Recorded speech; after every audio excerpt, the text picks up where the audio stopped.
Since we took office, remember, we inherited a debt-ridden country. We have completely turned around that situation to create the headroom that is necessary. When we say we are promoting mining, the environment is right. How do you know the environment is right? 3 years ago, the mining sector was done. Completely done.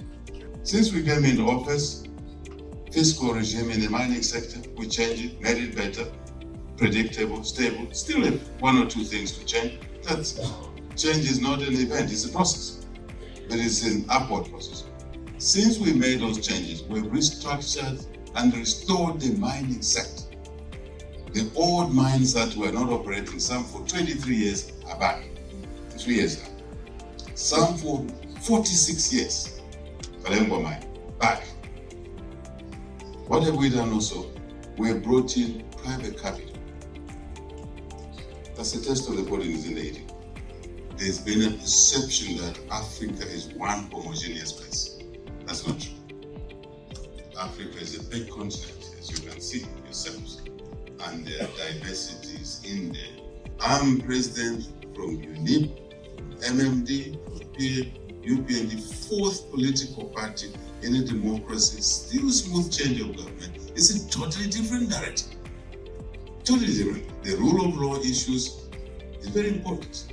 Law and order, I distinguish the two. Rule of law, I constitution, I secondary laws, but by practice in the streets, law and order. Orderliness, right? Very, very important that you see the change, the graph from where we were to where we are now. Before we had a monopoly of electricity generators. Now we've reformed the sector, probably ahead of many African countries. We have what we call independent power producers. Any one of you here can generate power and is legal now. We have independent traders, private sector traders, to move power from where it's generated to evacuate it to the need, to the mine. Independent power traders, open access. It does not matter where you produce the energy. As long as the market is there, you'll be allowed to move it on the transmission lines owned by a previous monopoly, which we have dismantled.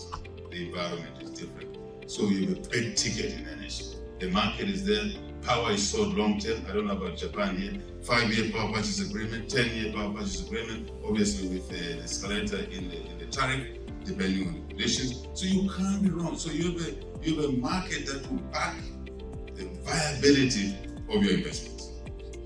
As we sit now, we need close to 6 gigawatts of power. Japan is the last. Most times you say African governments don't have targets, we have targets. And we're walking the talk, we know exactly what asset will give us how much by this period. And we soldier in 1 to 3 million. We want Japan to be part of that story. The big ticket for you is in energy, is in mining, is in technological aspects, is in infrastructure, is in agriculture. That's where the big tickets are. Do not look at the size of the population in Zambia. Because when you are mining, the market is global. The market is not Zambia. Energy now, the market is Southern Africa, is East African interconnector, taking you to East Africa all the way, taking Angola interconnector. Big opportunity in energy sector to do the interconnectors. I said, I like the Japanese culture. They do things quietly but effectively. We like your culture. Largely, Zambia has some sort of synergy and linkage in that culture. But are you still doing? Japan is a leader in the world. Come on.